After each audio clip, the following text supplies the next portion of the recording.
5 years later. It had been 5 long, grueling years since my world crumbled into pieces. Since Ethan, my husband and the man I once called my soulmate, discovered me entwined in the arms of another man. Michael, my boss. The betrayal was devastating.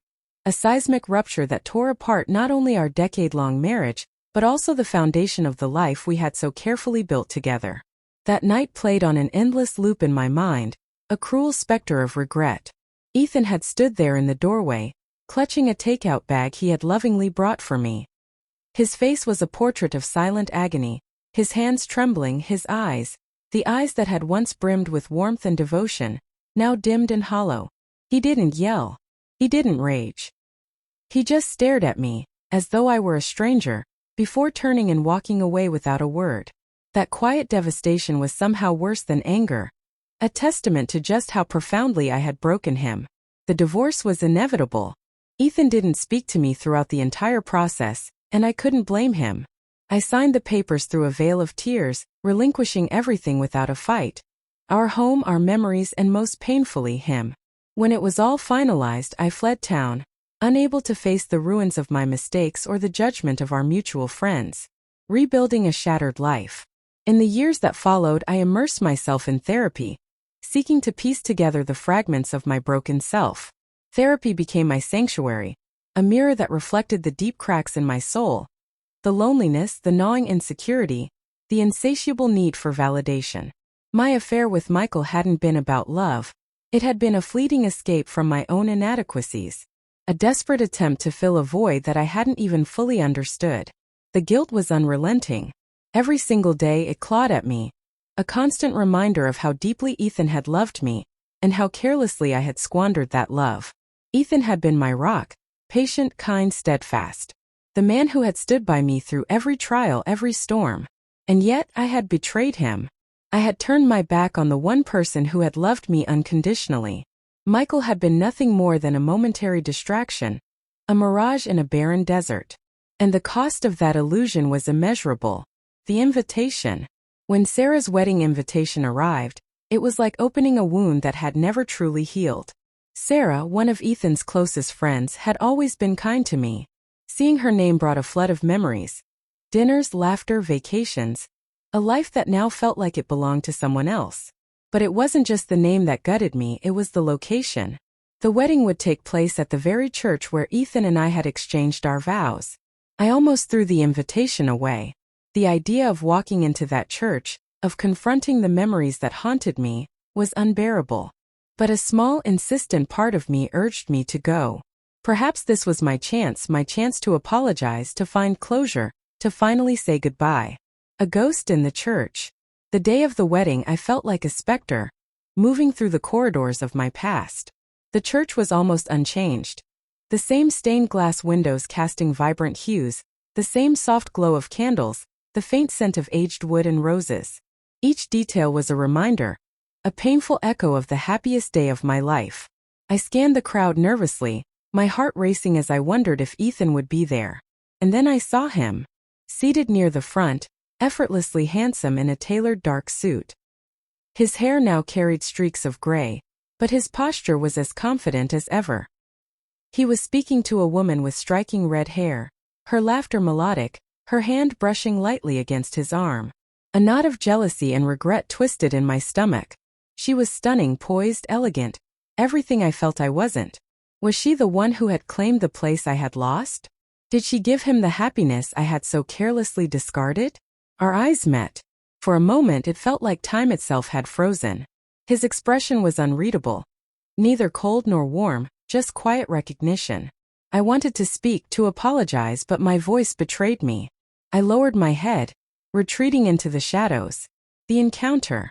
As the reception began, I lingered near the exit, debating whether to leave before my emotions overwhelmed me. But then his voice stopped me. Clara. I turned slowly, my heart hammering as I met Ethan's gaze. Up close, he was even more striking than I remembered. There was a calmness in him now, a quiet strength that hadn't been there before. He was no longer the man I had left shattered. He had rebuilt himself. Ethan, I whispered, my voice trembling. I didn't expect to see you here, he said, his tone polite but distant. Neither did I admitted. I wasn't sure it was a good idea. His gaze was steady, unreadable. Are you well? He asked after a pause. I nodded, though the lump in my throat threatened to choke me. I'm trying. Therapy. It's helping me make sense of everything. Ethan's expression softened slightly. That's good. I'm glad to hear that. I'm so sorry, Ethan, I blurted, the words tumbling out before I could stop them. For everything. For the pain I caused you. I don't expect forgiveness, but I needed to tell you. I destroyed the best thing I ever had. He studied me for a long moment, his eyes reflecting something I couldn't quite name. Finally he spoke. I don't know if I'll ever fully forgive you, Clara, but I've made peace with it. Took time, a lot of time, but I've moved on. His gaze drifted toward the red-haired woman, who was laughing near the dance floor. I found peace, he added softly. A pang of jealousy pierced me, but I pushed it aside. I never stopped loving you, I admitted quietly. I wasn't the person you deserved. Ethan's eyes softened, and for a brief moment, I saw the man I had once loved. But then it was gone, replaced by a quiet resolve. I hope you find what you're looking for, Clara, he said gently. You deserve that. But it won't be with me. Tears blurred my vision as I nodded, his words settling over me like the final punctuation to a chapter one had desperately clung to. As Ethan walked away, I realized something profound. I couldn't undo the past. But maybe, just maybe, I could learn to live with it. A moment of reckoning. I couldn't erase the mistakes that had defined my past or revive the love Ethan and I had once shared. But as I stood there, facing the reality of what my choices had wrought, I realized that perhaps I could learn from them. I could strive to become someone stronger. Someone who didn't seek validation in fleeting moments or allow fear to dictate her actions. I could learn to stand on my own, untethered by the shadow of guilt that had haunted me for so long. With that thought, I turned to walk away, leaving the past where it belonged. But before I could take another step, Ethan's voice broke through the silence like a whisper carried by the wind. It's been a long time. I froze, my heart pounding as I turned to face him. His tone was soft, yet it carried the weight of years that had passed between us. It has, I replied, my voice barely audible. For a moment it felt as though time had collapsed, bringing us back to a place where everything we once were lingered just out of reach. The dim light of the evening wrapped around us, and the distance between us seemed both infinite and heartbreakingly close. We stood there, suspended in silence, the memories we shared hanging in the air like a thick fog. Each one was heavy, unspoken, and undeniable. Neither of us moved, as though afraid to shatter the fragile moment. Ethan finally broke the stillness. Do you want to talk? He asked, his voice surprisingly gentle, almost hesitant. I hadn't expected the offer, and for a moment I couldn't find the words to respond. A part of me had longed for this moment, but now that it was here I felt stripped bare, exposed in a way I wasn't prepared for. Yes, I said finally, my voice trembling. Stepping into the shadows of the past. We stepped outside, leaving behind the warmth and laughter of the reception. The cool evening air wrapped around me, its crispness stinging my skin. I crossed my arms instinctively, searching for a comfort I couldn't quite grasp. The muffled hum of music faded into the background as we stood together in the stillness, a silence that was both uneasy and profound. I heard you left town, Ethan said, breaking the quiet.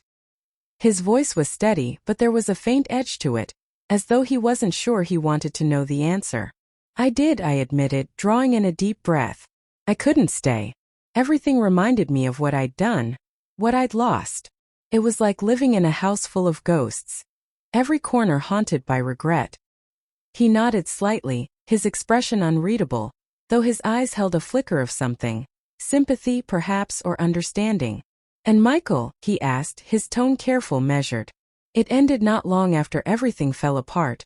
I confessed, the words bitter on my tongue. It was never real, Ethan. He was a mistake. A selfish, fleeting attempt to fill a void I didn't understand. But all it did was make everything worse. His jaw tightened, and for a moment, I saw the pain flash in his eyes. But he didn't turn away. Instead, he met my gaze head-on. I spent years trying to figure out what I did wrong, he said quietly, his voice raw. I kept asking myself if I wasn't enough. If there was something I could have done differently. I thought maybe I failed you. Tears welled in my eyes, his words cutting through me like a blade. It wasn't you, I said, my voice thick with emotion. It was me. I was scared, insecure. And I let those fears destroy us. You were more than enough, Ethan. I just didn't see it until it was too late. The weight of acceptance. Ethan studied me for what felt like an eternity, his gaze unyielding yet somehow softer than I deserved. His silence spoke volumes, the weight of our shared history pressing down on us. I've moved on, Clara, he said at last, his tone calm but resolute. It wasn't easy, but I had to. You can't live in the past forever. His words landed like a blow, even though I had always known this moment would come. For years, I had clung to the faint hope that he might still harbor a fragment of what we once had. But now, hearing him say it aloud, I knew that hope had been a selfish delusion. I'm glad, I whispered, forcing a tremulous smile. You deserve to be happy, Ethan. You always did. He hesitated, his expression softening as he asked, and you? Have you found peace? The question hit harder than I expected, and I found myself unable to meet his gaze. I wanted to lie, to tell him that I was fine, that I had moved on too. But the truth was more complicated. I'm trying, I admitted, my voice cracking. I've spent the last 5 years trying to understand myself, to forgive myself. It's a work in progress. I don't know if I'll ever truly find peace, but I'm learning to accept that maybe that's okay. A step toward healing. The silence that followed felt like an eternity. The world around us reduced to nothing but the fragile thread of connection that still existed between us. It stretched thin but didn't break. I'm glad we talked, Ethan said finally, his voice low and sincere. I think I needed this more than I realized. Me too, I whispered. The burden I had carried for so long felt lighter, though I knew it wasn't gone entirely. There were still scars, still regrets that would take time to heal. But this conversation, this moment, was a step forward. I'm sorry, Ethan, I said again, my voice trembling. For everything. I hope you know how much I regret what happened. I do, he replied, offering me a small, knowing smile. And I hope you find happiness, Clara. You deserve it. We both do. His words were like a balm, soothing the raw ache that had lived inside me for so long. I nodded, my throat tight with emotion. Thank you, I managed to say. I hope you find everything you've been searching for too. He gave me one last look, a mixture of fondness and quiet acceptance, before turning and walking back toward the reception. Moving forward, as I watched him disappear into the glow of the celebration, I felt a strange sense of peace. It wasn't the closure I had imagined, but it was enough. For years I had let my guilt and regret define me, convinced that I had destroyed everything beyond repair. But now I understood something vital. Healing wasn't about erasing the past. It was about learning to live with it, and finding the courage to move forward. In that moment, standing in the cool night air, I felt the faintest glimmer of hope. Maybe, just maybe, I could still carve out a path to happiness. And for the first time in years, I believed that I might be strong enough to try.